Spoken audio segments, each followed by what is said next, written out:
I want no one to have any questions about Ukraine today. Therefore, today, we have the following internal decisions. First, there will be a reboot of the office of the President of Ukraine. The head of the office, Andriy Yermak, has written a letter of resignation.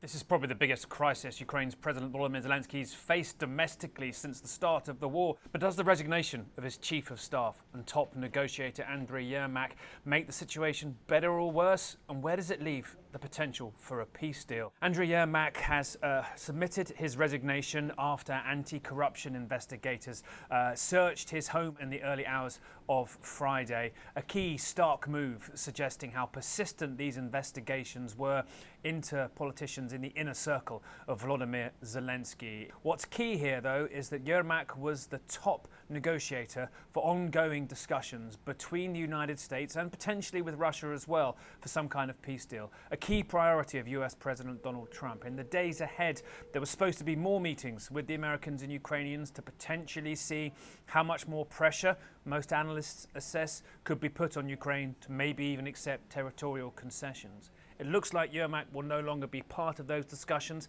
and that change will certainly have an impact on who sits at the table and potentially what is said. Moscow and other opponents of Zelensky will seize on this as a sign that all is not quite right within Ukraine's body politic, and it will feed the Russian argument, false as it is, that they are at war with an illegitimate government in Ukraine. But a stark move here, a resignation which potentially might be designed to draw a line under this event, but may also too be a sign that there are real political casualties that could be caused by this scandal, and that may be yet more to come.